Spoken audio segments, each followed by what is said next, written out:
Қайырлы күн, құрметті көрермен. Бүгінгі шоуда сіздерді осы аптадағы Қазновости ақпараттық порталында жарияланған маңызды жаңалықтармен таныстырамыз. Қырғыз Республикасының президенті Садыр Жапаров мемлекеттік сапармен Нұр-Сұлтан қаласына келді. Бұл көрші ел басшысының президент болғалы Қазақстанға жасап отырған алғашқы сапары. 2023 жылы дәрігерлердің жалақысы 561 мың теңгеге жетеді. Бұл туралы Қазақстан Республикасының денсаулық сақтау министрлігінің кеңейтілген алқа отырысында айтылды.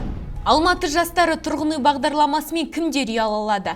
Жастардың тұрғын үй проблемасын шешетін бағдарламаға қатысуға өтінім 10 наурыздан басталады. Президент Қасым-Жомарт Тоқаев Алматы облысында 4 оқушы қызды қаққан мас жүргізушіге қатысты тергеуді өз бақылауына алды. Еске сала кетейік, әртүрлі дене жарақатын алған 3 бала ауруханаға жатқызылды.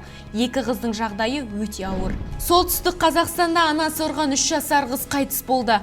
Күдікті тергеу изоляторына қамауға алынды. Ақтөбеде белгісіз газдан уланған 2 адам көз жұмды. Солтүстік Қазақстан облысында ата-анасының қарауынсыз қалған 5 жасар қыз бала өрт кезінде қаза тапты.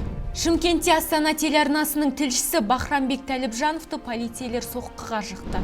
Қостанай Әулиекөл тас жолында 2 көлік соқтығысып, салдарынан 6 адам қаза тапты.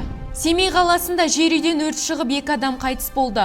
Оқиға орнына шұғыл келіп жеткен өрт сөндірушілер үй ішінен 2 газ баллонын алып шыққан. Ақтауда жоғалып кеткен 2002 жылғы қыздың денесі табылды. Тиктокта балаларды 3 наурыз күні өз-өзіне қол жұмсауға үгіттеген видеолар тарады. Қазақстандықтарға қандай жер телімі тегін беріледі? Әр қазақстандық жеке тұрғын үй салуға арналған 10 сотық жерден бөлек учаскелер алуға құқылы. Алматыда қазақтың бұлбұл қызы КСРО халық әртісі Роза Бағлановаға ескерткіш орнатылады.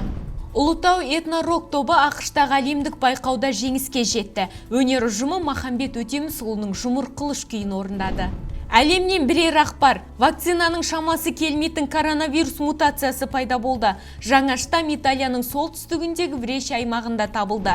Айға тегін билет кімге бұйырады? Зозо сәнді киімдер интернет дүкенінің негізін қалаушы Юсаку Маэдзава өзімен бірге ай орбитасына ұшу мүмкіндігіне конкурс жариялады. Өтінімдерді қабылдау 14 наурызда аяқталады. Спорт жаңалығына келсек, футболдан Қазақстан Беларусь құрамасын 5-2 есебімен жеңді. Осы және өзге де маңызды жаңалықтарды Қазновости ақпараттық порталынан оқи аласыздар.